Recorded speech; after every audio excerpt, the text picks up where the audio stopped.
Espantados, sabiendo que eso solo protegía a los demonios, se miraron de reojo, y quienes desgastaban su alma intentando proteger a la misma persona que aquel ser opuesto, decidieron, sin necesidad de emitir palabra, que era mejor ignorarle y mantener la fiereza.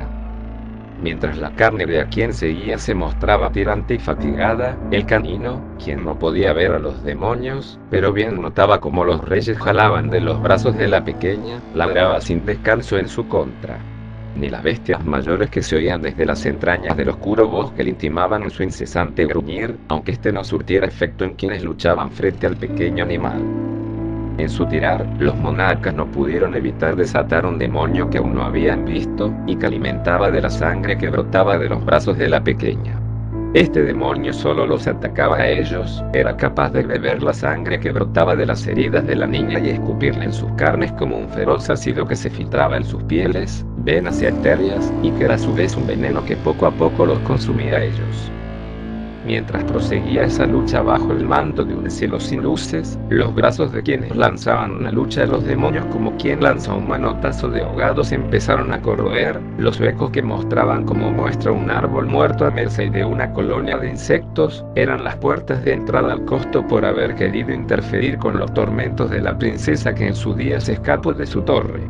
Y esto solo era un festín para llamar a aquel vampiro que brota de las espaldas de todos, con el único fin de intentar lo imposible, saciar su sed de sangre fresca. Quien llevaba largo vestido bajo la cabeza para buscar algo de aliento, dejando colgar de su cuello sus lentes de oro y plata. Por su parte, el que la acompañaba terminó por enfurecer con lo bruto de su lucha a la propia niña, quien mostrando las garras de las que por conveniencia los demonios le habían dotado se libró fácilmente del sostener del muchacho, no sin verter más carmín en el ya lúgubre suelo, carmín que resaltaba en las claras prendas que todos vestían. Así, mientras aquel insolente caía al suelo y se retorcía en el ardid de sus brazos, el furioso cachorro solo se le acercó para ladrarle en la frente, sin ver realmente lo que causaba el llanto de a quien tanto deseaba proteger. Entretanto, esta también se desenredó de los dedos de la princesa, aunque esta vez fuera sin derramar su sangre. En su huida, la niña se adentró en el tupido bosque, del cual desde afuera se podía ver poco y nada, en especial en aquella noche en especial oscura. Al salir del trance en el cual dicha criatura los había inmiscuido, pudieron ver que seguían aún de pie, y sus guardias desconcertados les seguían observando inmóviles desde lo lejos. Pero que la niña ya no estaba no era ninguna ilusión, y detrás de ella el perro se disparó velozmente, inmiscuyéndose también entre los crujires de las hojas que tupían el seco suelo.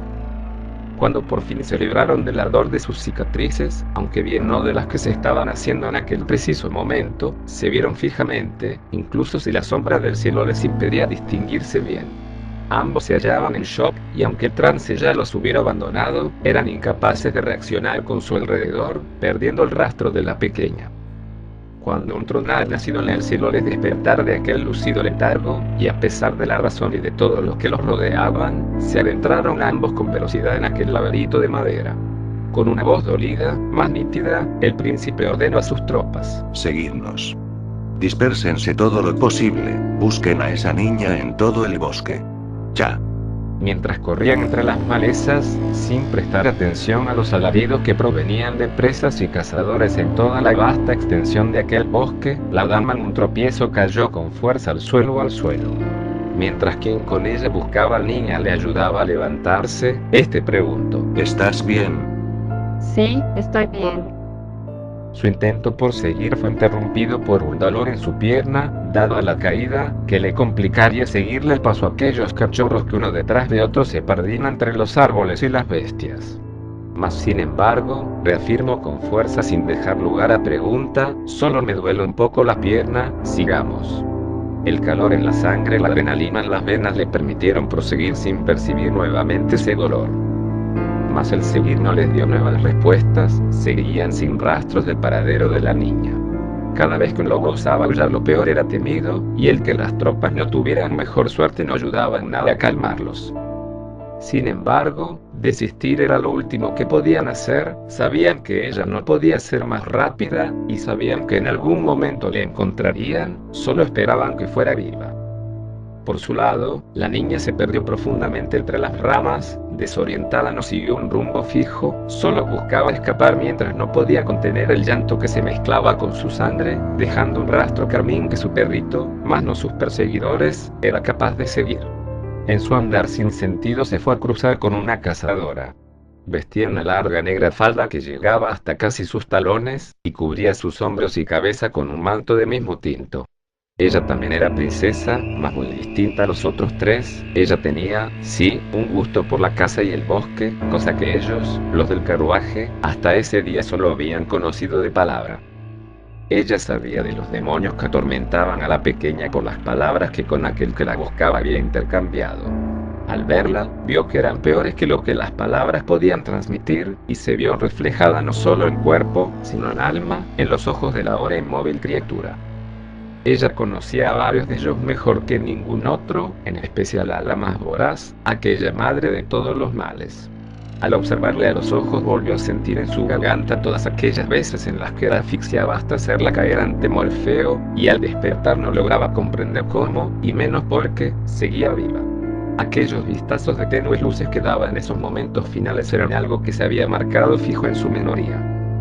Al ver a la niña admiró su fuerza, pues aunque ella había estado algo más cerca de ser carcomida, sabía que la fiereza con la que los demonios a esa cría habían atacado empalidecía y dejaba en ridículo los torneos que a ella casi la lograron marchitar y corroer. Al presenciarla pudo acercarse más que los enmudecidos, y al arrodillarse con cariñosas palabras logró hacer que la infanta se la cerrara y dejara contener en sus brazos. Cuando pudo limpió con su mano y un modesto pañuelo que tenía a lo rojo de su frente, y acomodó su pequeña cabeza sobre su hombro, manchando su corcel, y con esa misma mano le acarició suavemente la cabeza, haciendo lo posible por calmarla, a lo que el cachorro respondió tranquilizándose también. Así, con la mano en la que no llevaba el anillo de su boda se dispuso a empuñar como se debe su afilado puñal, y en un crujir seco la incrustó en aquel frágil cuello, matándola en el acto, sin dolor.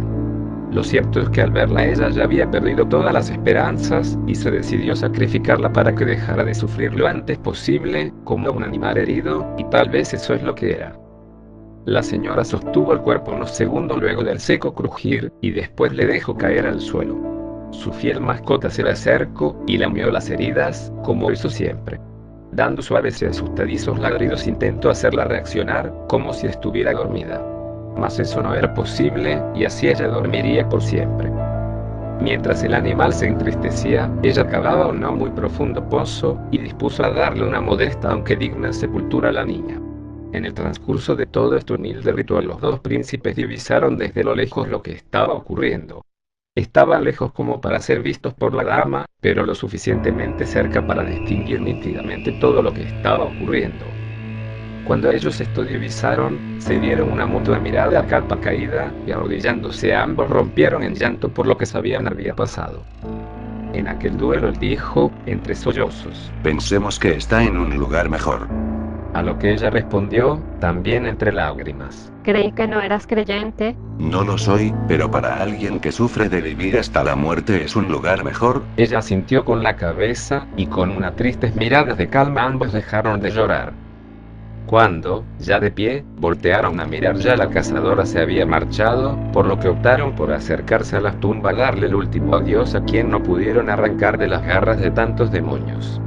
Quien siempre siguió a la niña y estaba, recostado sobre su tumba, haciéndole compañía. La derrota y la tristeza se mostraban en los 6 ojos, y eran tal que no tenían ni fuerzas para pelear entre sí.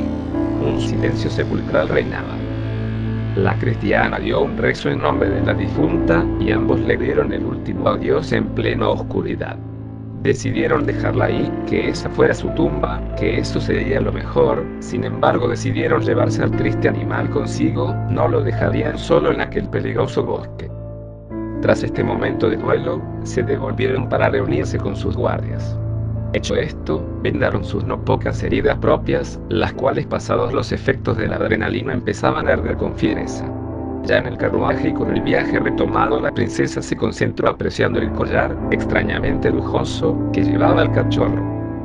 Viendo y reviendo el collar con intriga, la dama dijo, mientras miraba a quien le acompañaba: Este collar me es familiar. Este era, bueno, es mi perro. Ok. Un silencio incómodo reinó en el recinto por unos minutos, hasta ser roto por la necesaria charla de temas diversos, que proseguiría por lo que quedaba de viaje.